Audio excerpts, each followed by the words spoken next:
Slab leak detection, line tracing. I'm going to bounce this call through 9 different relay stations throughout the world and off 2 satellites. It'll be the hardest trace they've ever heard. If you don't know exactly where the lines are under the slab and you're trying to find a leak on a water line, you're making your job really hard. In this video, we're going to talk about locating those lines so you know exactly where they're at. And if you hang around to the end, I'm going to tell you why this can save you a ton of money just by investing in a little bit of equipment. Cute. As you see, we already have our leak tracing equipment set up. Now, this helps us locate exactly where the water lines are under the house. Now, there is a hose bib on the wall right outside, so we're clamped onto it. We come through our equipment, and then we've got a line ran all the way around the exterior to the lavatory. We know we have a leak over in this area, somewhere between the lavatory and over here. We hear it at the lavatory, we hear it at the kitchen, we can hear it at the frostproof, we can hear it at the ice maker. So we know we have a leak over on this side. So what we're actually trying to do is locate exactly where are the lines. That way we can come back and listen directly on top of them. So the first thing that we do is lay out all of our equipment. What we've got done, we've got the cable outside hooked up to the frostproof. We've got the other end of the cable hooked on the hose bib, and actually it's got like an alligator grip clamp for jumper cables. So it's hooked on the angle stop under the lavatory. The wires ran all the way around to here. We've got a reel so we can reel it out to whatever footage we need. Then we plug a jumper from the unit over to the reel. So now we've created a closed loop. Now, the good thing about that is once we plug this in, we can either put a solid tone or a pulse tone through the wire. And what that's gonna do, it's going to charge the plumbing system under the slab. So we've created a closed connection between the hose bib and the angle stop under the lavatory, and when we plug this in and turn it on, it will transmit a signal through the copper pipe under the slab.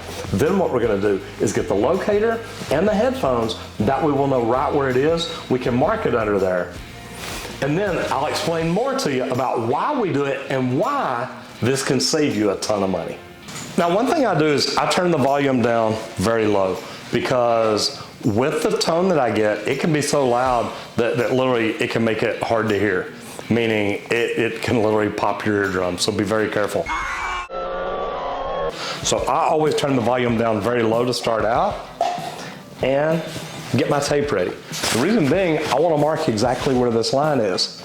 So what I'm going to do is actually go across and keep going back and forth until I hear that line, and I hear it the loudest. Now, I can hear it the loudest right here, and it starts fading out after I go past each side. So whenever I get right to the point where I know it's the loudest, I want to make sure that I know where I'm at. So what I'm going to do, put a little piece of tape on it, and I'm come out a little further.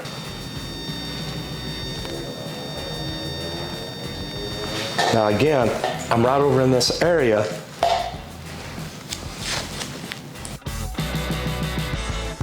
So I'm gonna put a piece of tape on it. Now this is coming like it's right up behind this dishwasher, and coming, we know that there's an ice maker right over here, and that's where we're headed to. So now we've marked the line coming across from the dishwasher kitchen sink area over to the ice maker. The other one that we have comes from the kitchen sink area over to the hose bib, and then the living room. Now, part of the reason that we want to mark this out so clearly is because the living room has carpet in it. And having carpet, that's an area we want to make sure we know exactly where the water line is. Now, one of the big reasons that you really want to do this is because this is a decent sized house. And if I'm just walking around with leak detection equipment trying to listen everywhere,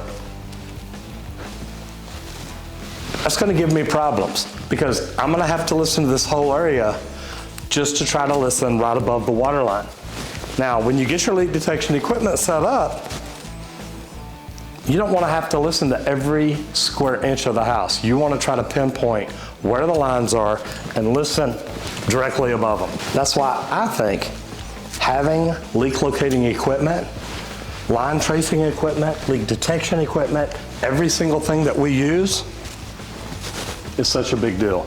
Anytime you can fine tune your area, think about what we do whenever we do water leak location. We isolate at the meter. We turn the meter off to isolate the entire service from the main, see what the pressure does. Then we isolate the valve box to separate the house from the yard service. Then we isolate on the water heater at that valve to isolate the hot from the cold. Now that we've traced it down, we can literally listen, take your leak detection equipment, and you can do one of two things. If you've got geophones or a deck plate, you're gonna have to pull the carpet up. If you have a probe with a sharp tip that actually penetrates the carpet without damaging it and the pad and gets all the way to concrete, you can actually listen right above this line. Once you've induced air into the system, created your noises that you're looking for, now you can go right above this and listen. Now, do me a favor and leave me a comment down below if you do leak detection. Do you locate your lines like this, or do you just look around and say, okay, I think I know where they go? Because this line, I would have thought, went over to that powder bath, and it actually doesn't. It goes back to the main bathroom. Now I understand why it takes so long to get hot water to this particular sink. Now, you want to remember too, when you lay everything out, you want to keep your wires as far away from the water lines or where you think they're at. Because what you don't want to do is have the wires so close to the copper lines that you're getting feedback from it, that you're picking up that sound instead of the sound from your copper pipes. That's why we actually looped it all the way around the living room, through the dining room, in and around the kitchen. That way it wasn't near any of the water lines we were tracing out. Anyway, that will save you a fortune. So do me a favor, leave me a comment down below and let me know, number one, what equipment do you use? And number two, do you locate every line to listen directly above it, or how do you do leak detection yourself? Anyway, love to hear your comments. If you haven't done it yet, please subscribe and ring the bell so you don't miss out on anything. I'm Roger Wakefield, Lead AP, the Expert Plumber. I'll see you in the next video if you don't get flushed.